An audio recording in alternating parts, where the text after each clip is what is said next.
Welcome to Fox Soul's Black Report, your daily source of Black news, Black views, and Black opinions. It's Monday, y'all. Today is April 25th, and I'm Mimi Brown.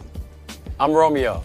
I'm Demi Lobo, and on today's report, thousands of environmental activists took to the streets around the nation this weekend for Earth Day. What the numbers in a new poll revealed, and it shows that Black Americans are severely concerned about climate change. Meanwhile, the family of Emmett Till want authorities to launch an investigation into the kidnapping of the boy against the woman responsible for his murder, after a shocking report from 1955 details why that woman was never arrested. Then, Baltimore police are giving conflicting accounts in the shooting death of Donnell Rochester.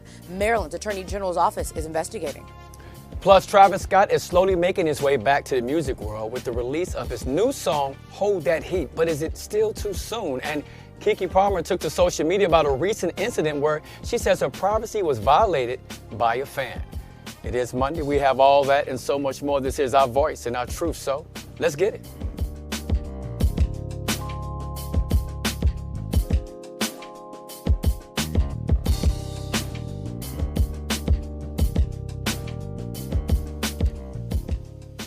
As the world celebrated Earth Day over the weekend, a new poll shows a large majority of African Americans are concerned with the climate change and the environment. Thousands of environmental activists took to the streets around the nation this weekend. A YouGov poll says 84% of Black people in the U.S. are worried about severe climate change, and we should be. Black communities are disproportionately affected by extreme flooding and risks that come as a result of global warming.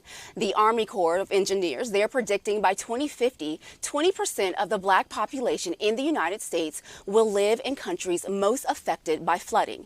You know, this is so important. I really don't know if people really understand how important climate change and racism go hand in hand. Black people, more than white people, live in areas that are polluted by toxic waste, which is why we have all the illnesses such as cancer, asthma, high blood pressure, any sort of disease, and all the diseases that are prerequisites for COVID-19, which is why we were dying faster, sicker longer, and all those sort of things. And not to mention, a lot of the corporations, they will place the landmines and the chemical plants and all the dirty things that they don't want in our neighborhood. You know, in case in point, here in Los Angeles, there is a city called Porter Ranch. Now, a couple of years ago, they had a natural gas leak in Porter Ranch.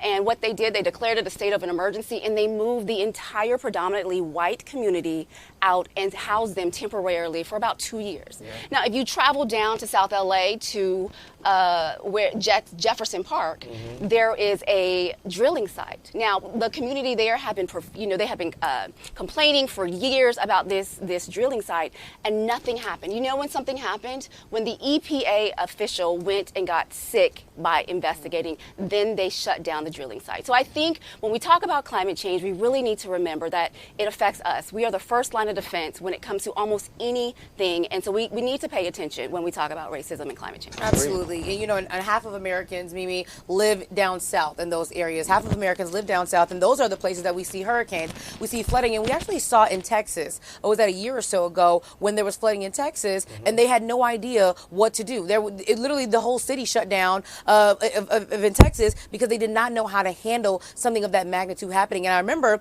Texas and California were arguing. So when that happened, the story that you're talking about, the elected officials in Texas and in California were arguing about which city was less prepared. And it's like, at the end of the day, both states were unprepared. Let's get these states more prepared for when flooding happens so that everybody is protected of any race. Yeah, 100%. And when you talked about pollution, right? Polluted air, when we talk about African Americans, almost 3 times higher chances of going to the hospital or dying from asthma attack, right? And then we talk about the climate as far as heat waves. A study in California found that during the heat wave, African Americans are twice as likely to die compared to other groups. So this is a problem that we have to get in front of because this has been going on pretty much all our lives. Absolutely. And to your point, point, Demi, when you spoke about how it was happening in Texas and California, I think it's very important to point out when it was happening in Texas, it was happening in, places like Houston, in the black populations there, and then we can bring up Hurricane Katrina. We see what's happening, and it's always happening to the black populations in the states. So the family of Emmett Till want authorities to launch a kidnapping investigation against the woman who sparked the murder of the Chicago teen back in 1955. Now, FBI records, they show Carolyn Bryan Donham was named in a warrant almost 67 years ago that accused her in Till's abduction, but she was never arrested. Now, police at the time said Donham had 2 young kids and they did not want to bother her. That's why she was never arrested.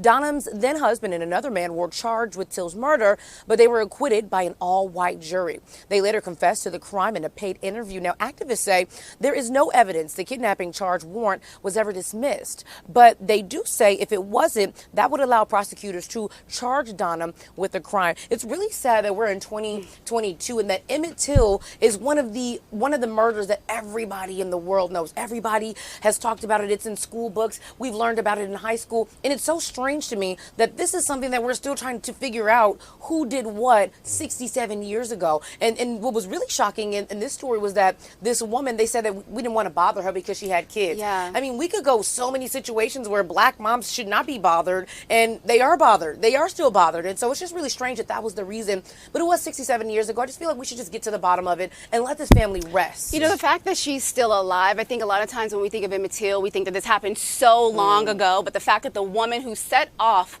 this cataclysmic, chain of events is still alive, I don't understand why we cannot go back and arrest her. I think if we can go back 50, 60 years and arrest Bill Cosby for things he did that long ago, I don't understand why we cannot arrest this woman for what she did that changed the course of history. Yeah. Here's what we do know. These men murdered Emmett Till. We know that for a fact, right? We know that one of the men that did it was the husband of Donham. So we do understand that.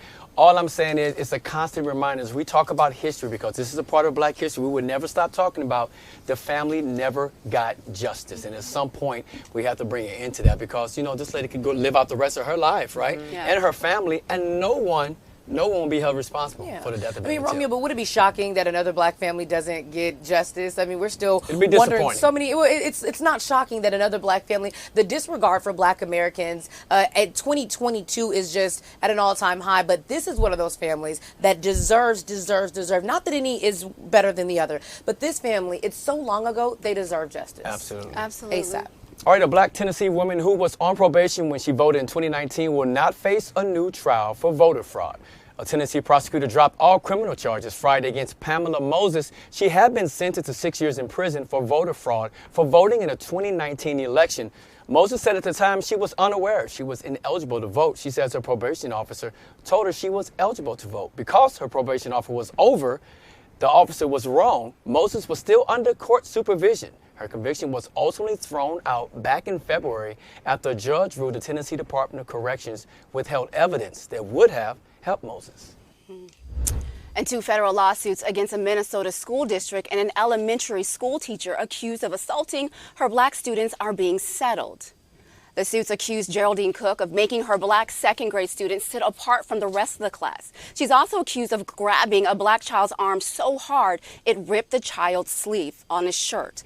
According to the lawsuit, Cook also choked a black boy with learning disabilities and pushed another into a wall, causing him to hit his head. Now, the principal of the school apparently knew all about the choking incident but did nothing to address it, even trying to prevent the boy's mother from learning about it. The DA's office declined to file charges against Cook, citing a lack of evidence, and the terms of the settlement have not been disclosed.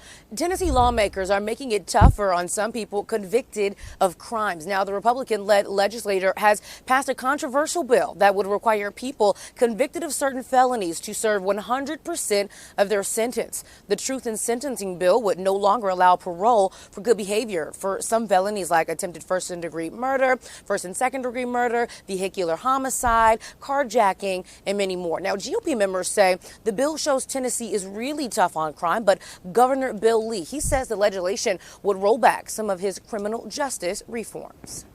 Florida Governor Ron DeSantis signed a new law that makes it illegal for an instructor to teach that one race is inherently racist. It's all part of DeSantis' fight against critical race theory, which conservatives have used a political boogeyman. DeSantis says he believes in education and not indoctrination. Opponents of the bill point to the fact that critical race theory is not taught in any of the state's public schools. Black Florida lawmakers say they believe the bill will have a chilling effect on how African American history topics like slavery, segregation, and racism are taught in the state. Meanwhile, Florida's education wanting to know why it's rejecting 42 student math books. According to school officials, the books are reportedly too woke. They say the texts include social emotional learning and critical race theories. The rejected books are part of the Big Ideas learning curriculum which builds self-awareness, self-management, and responsible decision-making. School officials also sent emails directly to textbook publishers informing them that they must change the books and giving them a 2-week time frame to do so if they want to be approved. However, school textbooks are usually only reviewed every 5 years. A Pennsylvania Democrat running for the Senate is coming under fire for allegedly pulling a shotgun on an unarmed black man back in 2013. It all happened at a televised Democratic primary debate last week between Congressman Connor Lamb, Lieutenant Governor John Fetterman, and State Representative Malcolm Kenyatta. Now, Kenyatta, he brought up an incident where Fetterman confronted a black man with a shotgun while he was mayor of Braddock, Pennsylvania. The black man happened to be jogging at the time, and Fetterman, he says he thought the man was fleeing a shooting. You're so afraid of 2 little words. I'm sorry. You did take a 20-gauge shotgun, get in your pickup truck, travel into another town, and brandish that weapon at the chest of an unarmed black jogger. I think it's important to mention that the people of Braddock who know me, that know my heart, know that 2013 had nothing to do with what they're saying today. There was no profiling or anything involved. They know that. Kenyatta says the lieutenant governor's actions should disqualify him. Now, Fetterman has a big lead over the other men in polls. Democratic voters support him by 41%. Now, Lamb has 17%, and Kenyatta is only receiving 4% support from registered voters. A Baltimore police report came out that about the cops killed an unarmed black teen back in February. It differs from what is seen on the police dash and body cam footage. This is police video of the fatal traffic stop that took the life of 18-year-old Donnell Rochester. Investigators say he was fleeing a traffic stop related to a search warrant for his failure to appear in court on a carjacking charge. An officer wrote in the report that Rochester hit an officer with the vehicle. That's why they fired on him. Cops handcuffed Rochester after shooting him, but the video shows none of the officers were struck by the car. So far, none of the officers involved have been charged. Maryland's Attorney General office is investigating the incident. 2 New Jersey cops are suing the police department for retaliating against them for whistleblowing on a fellow cop. While on patrol, 2 black officers say they observed their white colleague issue a black motorist a speeding ticket.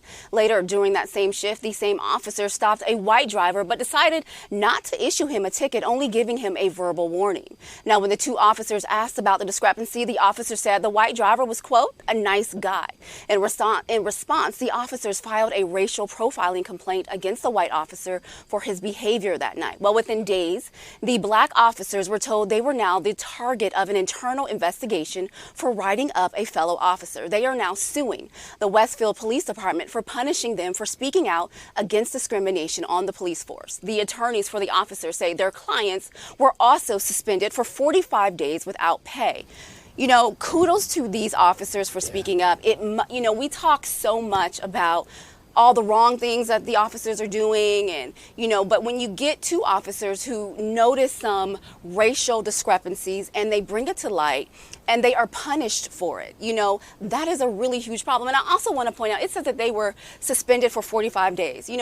Earlier last week, we talked about the case of Patrick Loyola and how we still don't know the officer's name. But what we do know is that that officer has been suspended with pay. Right? Mm-hmm. And we can go back a little deeper. We could talk about Jacob Blake, who was shot several times in the back, and that officer was still suspended with pay. And not to mention, when it comes to George Floyd, and when that first happened, Derek Chauvin, he was also, and the 3 officers along with him, they were also suspended while the investigation went on with pay. But you have two officers doing the right thing, and they are suspended without pay. There is a problem here. Oh, it definitely is. One term that came up, because you mentioned Derek Chauvin, and it made me think about bad apples. That was a term that was largely used when we talked about Derek Chauvin. And so here, like you said, Mimi, you have two police officers doing the right things. And so I thought of two things here. This was a 19-page report. These officers were hit with 10 charges. So on one hand, you have police officers who are going to say, well, if I'm going to be, if it's going to be a problem for me telling about the right thing, then I'm not going to come forward. And so many black people are going to miss out on an opportunity to know that there was something that happened to them that didn't happen to a white person. Second hand here is that it really shines a light on how black people, why we're so afraid to get pulled over by police. Yeah. Because you think about myself as a black woman and a white woman, we could get pulled over for the same thing, and I could go to jail and she couldn't. And it's really, really a terrifying feeling in America. Yeah, racially profiled. That's at the end of the day. Driving while black. It's happened to me. It's happened to many of my family, my friends. But at the same time, if you don't have police officers going to stand up and say, hey, what you're doing is wrong, then we're going to have this ongoing problem, and they're going to continue to look the other way while their employees or while their co-workers continue to do the wrong thing. Yeah. Absolutely. Yeah. Mm-hmm. So a white Wisconsin man, he's being charged with a series of hate crimes for allegedly violating the civil rights of black and Latino people in a suburban Milwaukee neighborhood. The Justice Department, it filed a criminal complaint last week against William McDonald. FBI agents say McDonald slashed and broke car windows and left threatening notes on cars and house doors of non-white people in the city. The notes demanded the victims to move out. Now, agents say the incidents have been ongoing for more than a year, and prosecutors, they say that McDonald's actions violate the Civil Rights Act of 1968. And it's so interesting that prosecutors are saying that all of a sudden, because prosecutors are the same people that a lot of black Americans in the city were saying, we're not trying to help me find this man. They've been telling on this man for years. And so a lot of black Americans in the city were like, I find it interesting that you can't find him. He's been accused of doing this multiple times, that we find it hard not to find him. I want to tell you guys a few things that he said here. He wrote the N-word on the door. He said, get the blank out ends. You're not wanted here. He told these people to stay here and see what happens. And he says that you drive, he called people monkeys. And so imagine not being able to move. Imagine not being able to pick up and just go move somewhere and having to stay here and deal with this for years. And to your point, Demi, they knew exactly where he was. The FBI had a surveillance on him. That's how they were able to, make sure that he was the one committing the crime.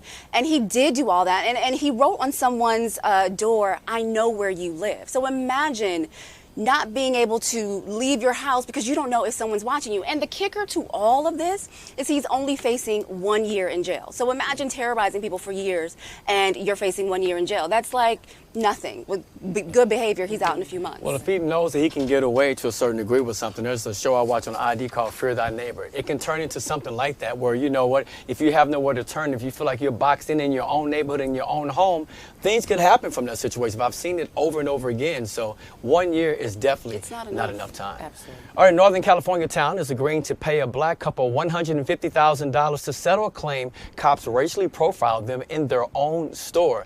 Yima Khalif and his wife were working late in their clothing store when Tiburon cops told Khalif to prove he was the store owner. Khalif refused to do what the officer said. That led to a back and forth between the officer and the couple. The officer didn't leave until a white store owner confirmed it was the couple's store. As part of the settlement, the couple will sit on an advisory board that will vet candidates for the city's police department. Tiburon officials say they will institute racial bias training for its officers. And months after the body of a 16-year-old black girl was found on the side of a Los Angeles freeway, the reward for information into her death has increased to $120,000. That's 12 times higher than it was 6 months ago. LA County supervisors are hoping the increase will help them find out who killed Tiani Theus. A coroner report says the child was shot in the neck before her killer dumped her on the side of the road in South Los Angeles. Family members say Tiani was a straight-A student who played golf and loved to dance. They say Tiani began to act out, though, after her mother was killed by a hit-and-run driver back in 2019.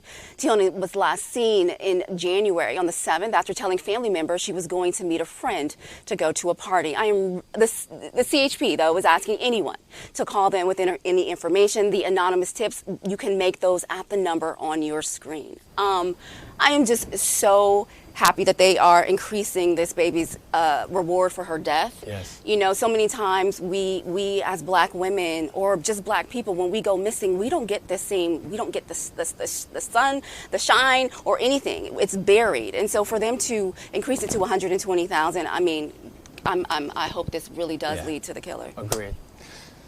You know, $120,000, yes, on paper sounds like money, and I'm sure that it might lead to the arrest of the person, but I always hate a dollar sign when it comes to our black life. And I feel like, you know, this all sparked, this number being raised to try to find black women came after Gabby Petito, because before that, we were struggling to we were getting $25,000 and $10,000 and $30,000 to try to find our black lives. And so it's great, yes, that they're upping the ante now to $120,000, but I still just feel like, is $120,000 going to bring the person? And it's definitely not going to bring back this life here. I just hate the number, that we're supposed to be so excited that, oh my God, now $120,000 is going to give for you to come forward and be honest about you killing a black young lady. We just hope that someone out there knows what's going on, and that amount may trigger them just to be honest, if nothing else, right? Because you cannot put a price on a life, and especially when it comes to a black life or people of color, because so many times we're overlooked